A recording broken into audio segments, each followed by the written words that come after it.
Tribe, this is your Mad Yogi Aileen, welcoming you to our Mad Yogi mini flows. So, for this flow, you have the option. I have my weights right there, those bright green ones. I have my weights here. You're welcome to use weights as well if you want to. And please refer back to our home yoga practice for weight alternatives. Yeah, if you don't have those gym weights or kettlebells, there are a lot of things around the house that you can use as alternatives. Anyway, come to the top of your mat. Feet one hip width distance. I'm already jiggling my body. And just shake your body out first, yeah? Roll the shoulders. And while this is just a mini flow, it's a short vinyasa, you're still welcome to stop and rest whenever you need to, yeah? Bring the backs of the hands together. Wave yourself up. Upward facing hands. Push your hips forward. Allow that body to come into a big letter C. Don't S-shape the body. Big letter C, that's your safe back bend. Squeeze the front line of the body. Squeeze the core of the body. It's not just the abdominals. It's the deep core line of the body. From here, hands in.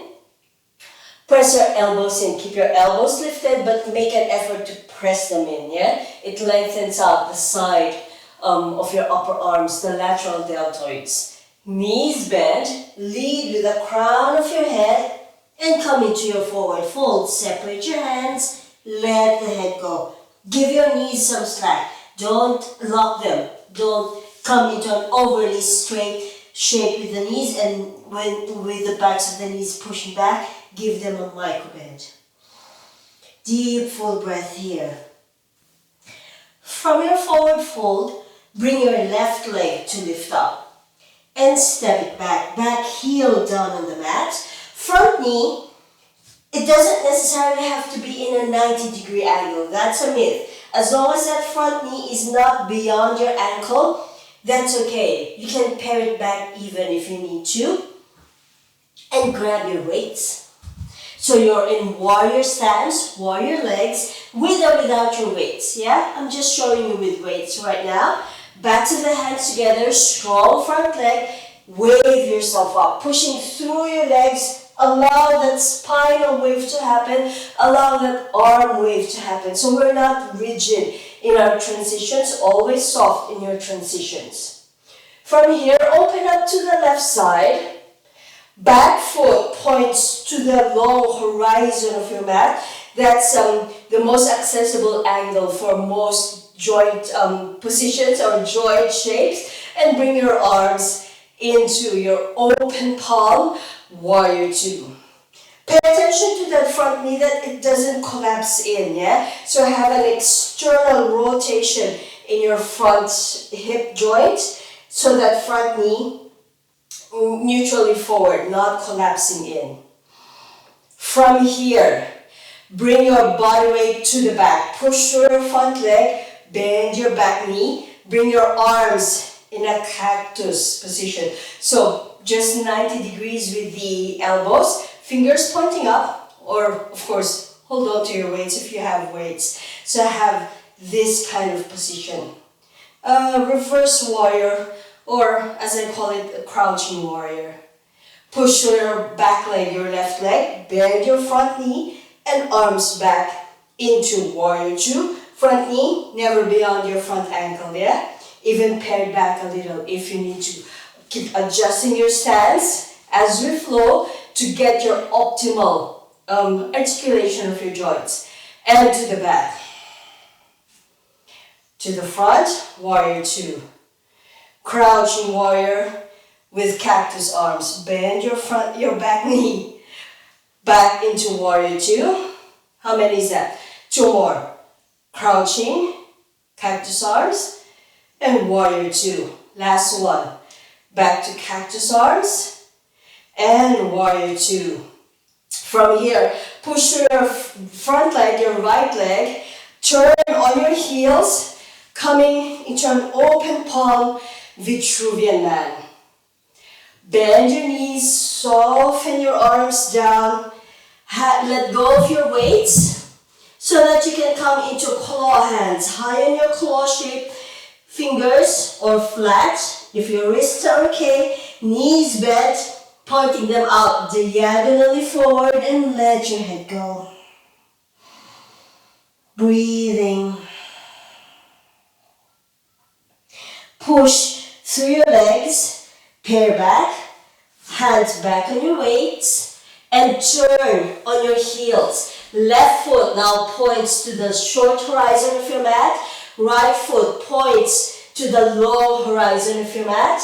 Left knees bent, head and shoulders back to that neutral, to that short horizon of your mat first. Backs of the hands together. Push through your front leg, wave the body back up into your warrior one. Warrior one first. Open to your right side, warrior two. And let's make this a little smoother. From your warrior two, push your front knee, your left knee, bend your right, crouching warrior with cactus arms. Warrior two, and to the back, crouching warrior. Warrior two, crouching warrior, two more. Warrior two, crouching warrior. A little deeper if you want to.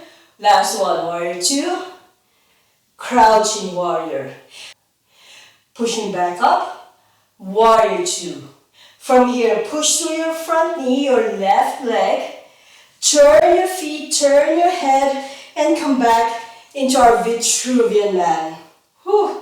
If you had weights, you'd be sweating by now. Bend your knees, bring your arms down in a mindful movement. Don't just let the weights drag your arms down. Hands down flat or in claw hands, elbows this time pointing out to the sides. Let your head go. Breathing.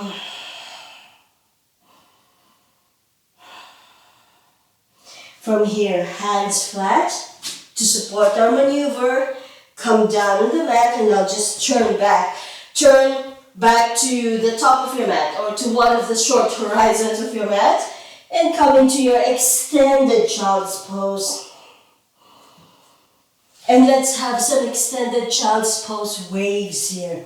With your hands flat, elbows lifted. Never bring your elbows down. If your arms are trying to extend here, wave the body up, belly in and up, chest up, head up, and exhale down. And a few more, belly in and up. It's an up and down movement. Chest up, head up, and exhale down, melting down.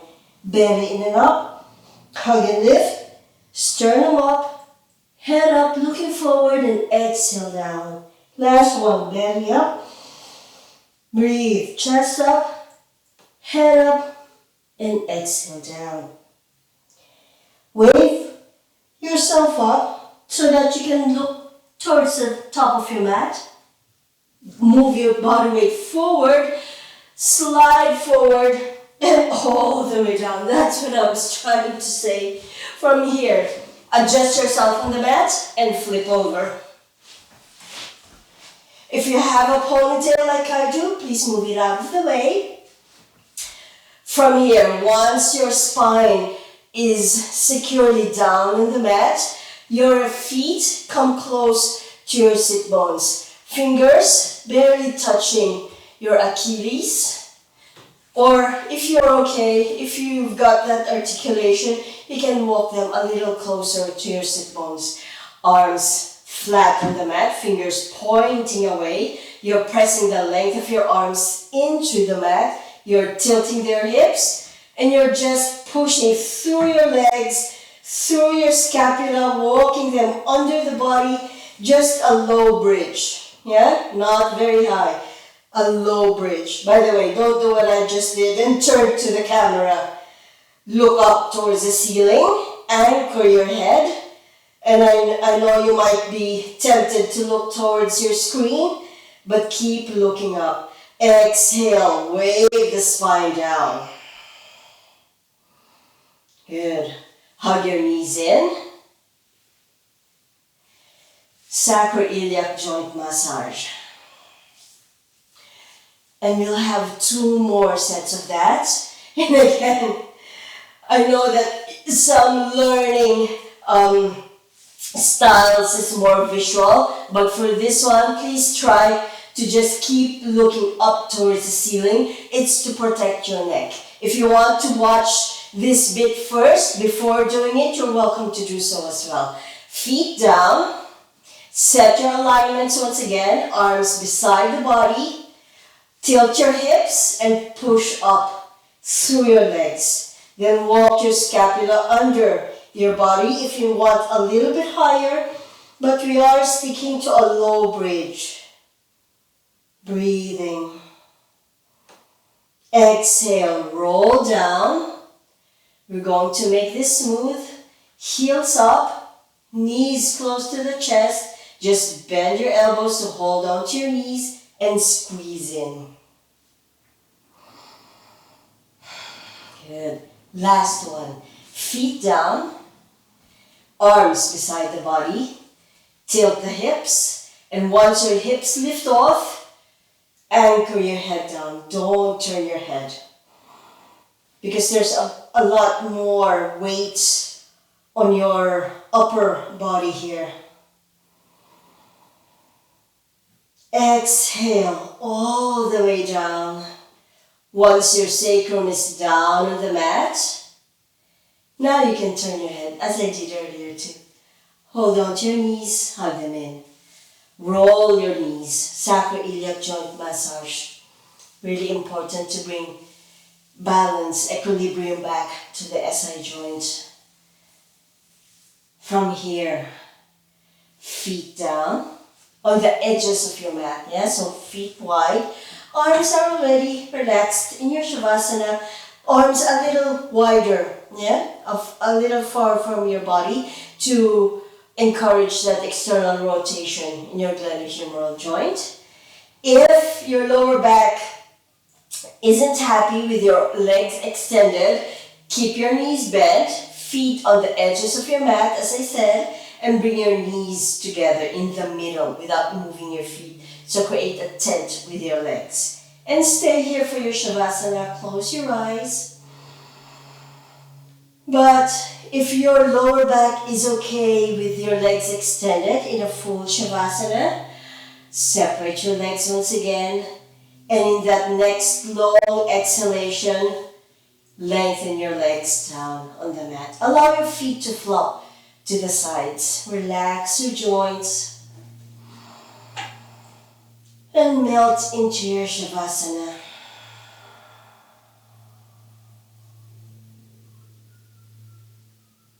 Well done on finishing your class. I hope you enjoyed that. And remember, if you want ad-free premium versions of this class, the entire library of classes, not all of the channels are going to appear here on YouTube, and the course and workshop channels as well, and the workshop sheets, some of which are exclusive to the Mad Yogi Club members. So come and join me on our website, madyogi.net, and I will see you in the next class.